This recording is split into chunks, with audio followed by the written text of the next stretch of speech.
سلام تماشابینان گرامی، خلاصه خبرهای مهم هفتم ایول تاجیکستان و منطقه را از پایگاه خبری بامداد برایتان پیشکش میکنیم. شروع میکنیم از یک نگاه کوتاه به سرخط خبر مهم روز در این برنامه. آخرین صحبت رستم اشورف با مادرش، معاون رئیس اوریون بانک را دلشاد اسبه کشت. تاجیکستان یک مخالف حکومت اردوغان را به ترکیه سپاریده است. میرزیویف و سه رقیب او در انتخابات پیش از مولد پرزیدنتی ازبکستان. واکنش سریع به گزارش بامداد، خبر تصدیق و اوباش دستگیر شد. در استرافشان یک جوان معشوقش را کشته، مادر او را با کارد زخمی کرده است. و اکنون تفصیلات خبرها. به دست اداره پایگاه خبری بامداد و نشریه‌های دیگر اخیراً ویدیویی رسید که در آن صحبت آخرین رستم اشورف، یکی از متهمان اساسی در بودن بانکدار معروف شورت اسمت اللهیف، ثبت شده است. این صحبت طوری از روشش برمی‌آید شام 30 ایون سال 2023 توسط مسنجر از فرودگاه کشنیوف لحظه های قبل از هجوم نیروهای ویژه مولداوا به رستم اشورف صورت گرفته است. قرار معلوم آن شام رستم اشورف بعد منع ورودش به مولداوا تفنگچه یک افسر مرزبان را کشیده گرفته. این افسر و یک پدپالکونیک مستوی از خدمات امنیتی فرودگاه کشنیوف را پرانده و بعدا خودش هم در جریان عملیات بازداشت 10 تیر خورده شب 3 به 4 ایول در بیمارستان پایتخت مولداوا جان داد.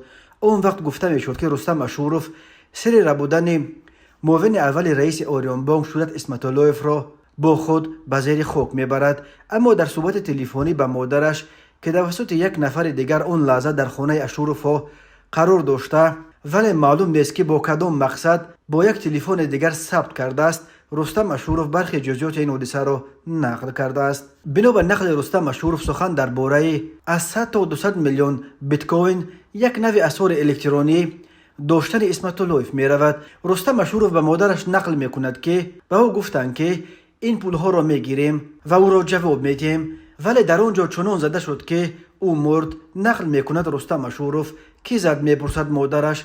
دلشاد اسبه جواب می دهد اشورف. دلشاد اسبه لقب دلشاد سید مرادوف نام کارمند سابق وزارت کارهای داخلی اگنتی مبارزه با کروپسیا و داستانی کل است که متخصص بخش مبارزه با جنایت‌های کیبرنتیکی به شمار می رفت و ظاهراً به همین سبب با خرید و فروش بیت کوین سر و کار داشتن اسمت اللهیف را می دانست.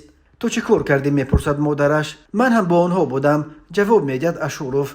مادرش باز می پرسد که تو یگان کار بد نکردی، ولی رستم اشورف جواب می دهد که من مردش به دریا پرتافتم. در ثبت دوم رستم اشورف برخی جزئیات دیگر را نقل می کند و خبر می دهد که در کیسه‌اش $2500. نمیدونم اینها میگیرند این پول رو یا نه، چی میشود یا نمیشود. توکلم دیگر به خدا، میگوید اشورف که در طول صحبت هر لحظه هراسان به 4 طرف نگاه میکرد.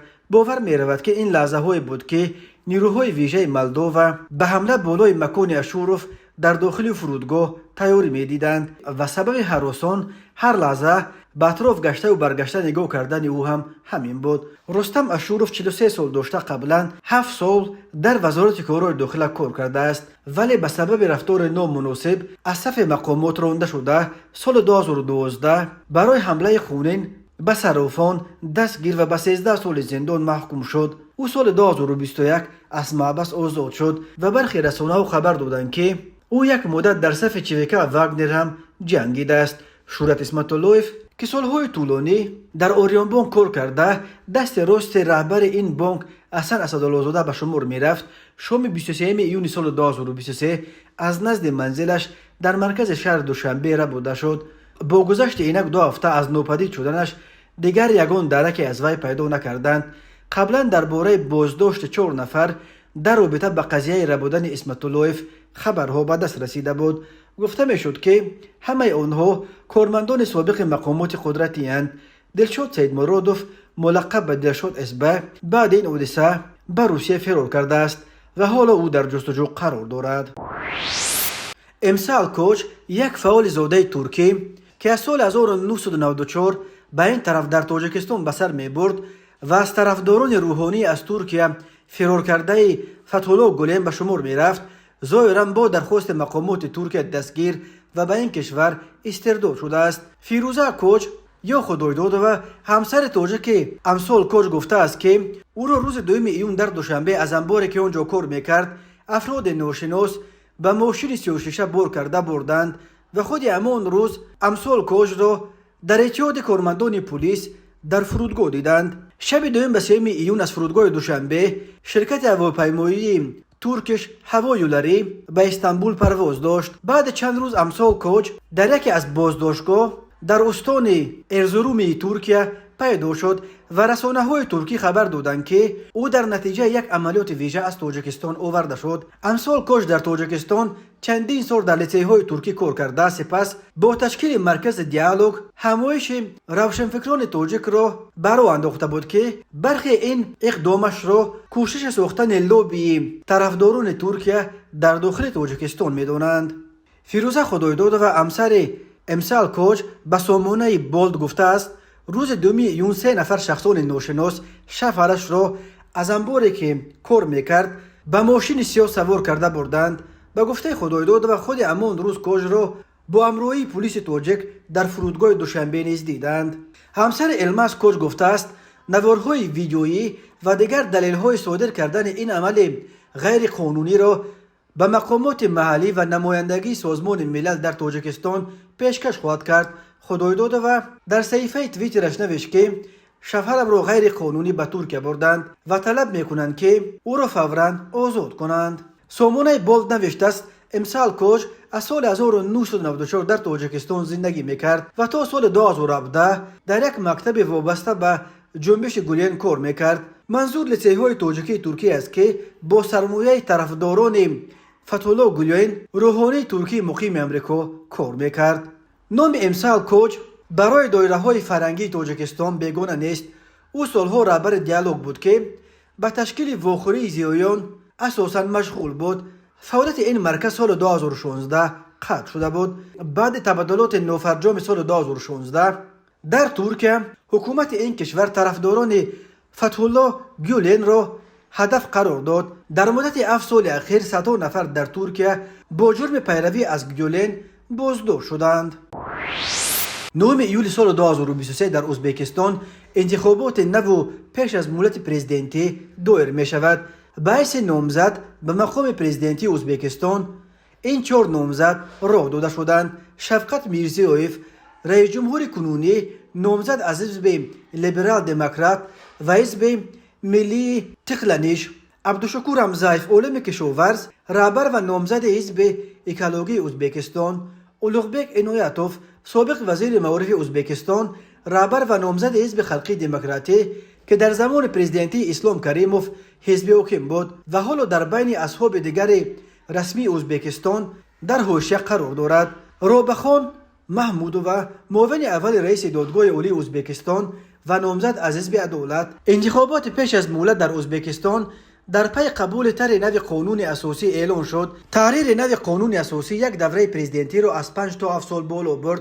همچنین در پی به اجرا در آمدن قانون اساسی نو همه دوره‌های قبلی ریاست پرزیدنت کنونی شفقت میرزیویف که در انتخابات‌های سال‌های 2016 و 2020 غالب آمده بود بیکار شدند و او حق پیشبری نامزدیش برای باز 2 دوره 7 ساله پرزیدنتی را به دست آورد.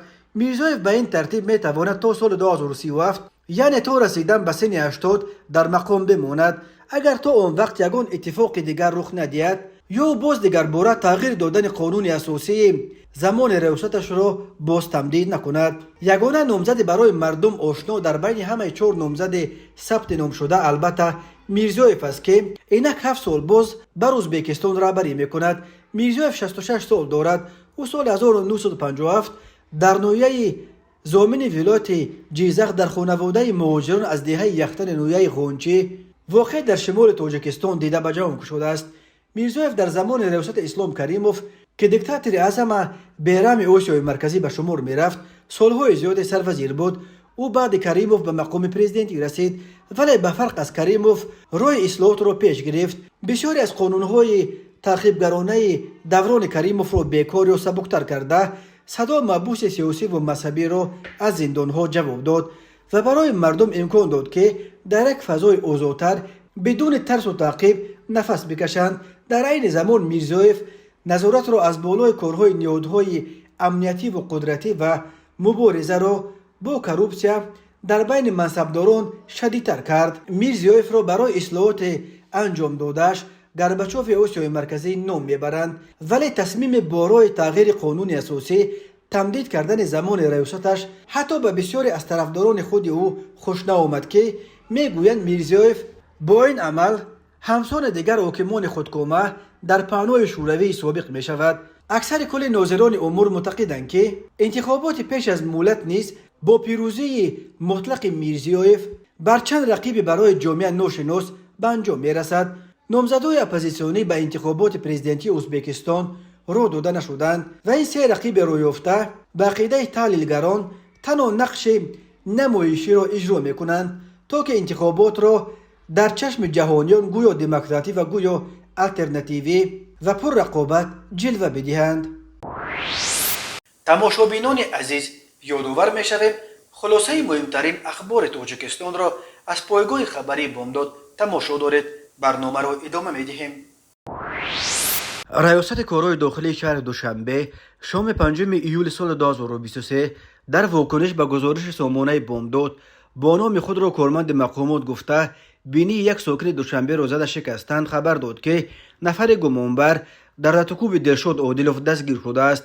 در گزارش گفته می شود که یک راننده اوپل خود را کارمند مقامات گفته این ساکن دوشنبه را مورد لطکوب قرار داده با دعوت شریکانش در یک ماشین جیپ BMW X6 کوشش بار کرده بردن عادلوف را کرده به او تهدید هم کرده است که تو را دست و پایت را بسته برده در دریای ورزاب میپرتویم. بنا به اطلاع نشر شده از جانب کارمندان میلیته پایتخت مراجعت یک ساکن شهر دوشنبه اوید به مورد لطکوب قرار گرفتنش و خبر وابسته به این حادثه در سامانه های اینترنتی نشر گردید مورد سنجش قرار داده شد. میلیته دوشنبه در شرح این قضیه گفت در نتیجه همچون گمانبر در صادر نمودن جنایت مذکور شهروند افضلشاه نه سال تولدش 1996 ساکن شهر دوشنبه دستگیر کرده شد. ضمن سنجش معین گردید که صحنه 3 ایول تخمینا ساعت 19:30 شهروند افضلشاه نه که همچون مسافر با ماشین مسافرکشانی تمغه اوپل استرا رقم‌های قید دولتیش 7779 HH07 از کوچه صدرالدین عینی به سمت کوچه نظرشایف حرکت میکرد. با مراجعت کننده راننده ماشین تمغه لکسوس 470 شهروند عادلوف برای خللدار نمودن حرکت واسطه نقلیات مناقشه نموده است. در نتیجه دستگیر شده افضلشاه نه شهروند عادلوف را مورد لطکوب قرار داده به او جراحات جسمانی رسانیده است. گفته می شود وابسته به حالت مذکور مواد ضروری ترتیب داده شده مورد تفتیش پیشکی قرار دارد. در اطلاع میلیته دوشنبه درباره شریکان افضلشاه و ادعای او درباره گویا کارمندان مقامات بودنش چیزی گفته نشده است. کمیته ولایت‌های فوق‌العاده تاجیکستان درباره بعد چند روز مرگش خبر یافتن و پیدا کردن جسد یک پیرزن تنها در منزلش در پایتخت شهر دوشنبه خبر داد.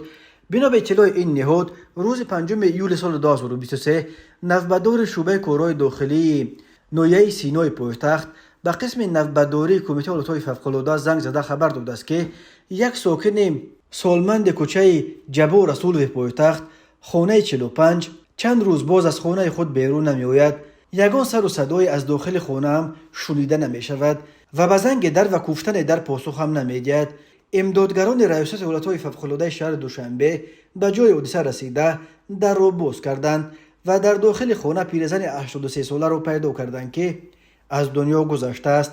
از بس که این پیرزن تنها میزیست کسی خبر نیافته است که این حادثه که اتفاق افتاده است. نجات دهندگان جسد پیرزن را به کارمندان میلیسه سپردند.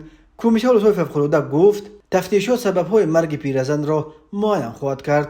تفصیلات دیگر حادثه در دست نیست. درباره شخصیت پیرزن یگان معلومات داده نشده است.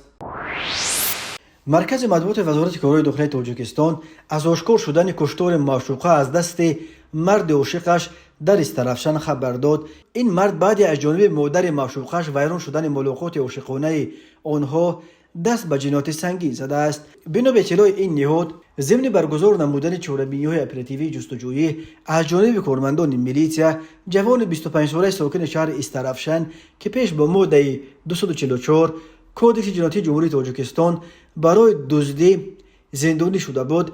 این دفعه با اتهام صادر نمودن جنایت خیلی وزنین‌تر آدمکشی دستگیر کرده شد. خود دستگیر شده و یا نزدیکانش برای شرح این قضیه دسترس نیستند، ولی وزارت کارهای داخله گفت این جوان شب 4 ایول سال 2023 تخمینا ساعت 23:00 دقیقه برای انجام دادن مناسبت‌های عاشقانه‌اش به خانه استقامتی دوست داشتش زن 27 ساله ساکن شهر مذکور آمده است. از این حالت مادر 47 ساله جوانزن درک یافته کارد در دست از حجره خود می براید و با مقصد از خانه استقامتیش راندن عاشق دخترش او را با کارد تهدید کرده است. در این لابلو بین آنها بحث و مناقشه سر زده گمان برشونده کارد را از دست جبر دیده کشیده گرفته است و با مقصد قصدن از حیات محروم ساختن زن 27 ساله را 3 مرتبه و مادرش را 1 مرتبه به اعضای بدنش کارد زده است. در نتیجه زن دوست داشته این جوان از جراحت جسمانی برداشتش در بیمارخانه به هلاکت رسیده و مادرش جراحت جسمانی برداشته در بیمارخانه بستری گشته است. وزارت کارهای داخله گفت نسبت به گمان برشونده با ماده 104 قسم 2 کودکس جنایتی جمهوری تاجیکستان با اتهام آدمکشی پرونده جنایتی آغاز کرده شده تفتیشات ادامه دارد. به او بر اساس این بند قانون از 15 تا 25 سال زندان یا حبس عمرباد تهدید میکند. ریاست کارهای داخلی شهر دوشنبه خبر داد که نیمه دوم روز 5 ایول سال 2023 بر اثر به ماشین بارکش دولم برخوردن ماشین سبکرو مرسدس در روبروی دروازه کارخانه سیمنت در شمال پایتخت تاجیکستان 2 نفر راننده و 1 زن مسافر مرسدس جان باخته راننده دولان جراحت برداشته است.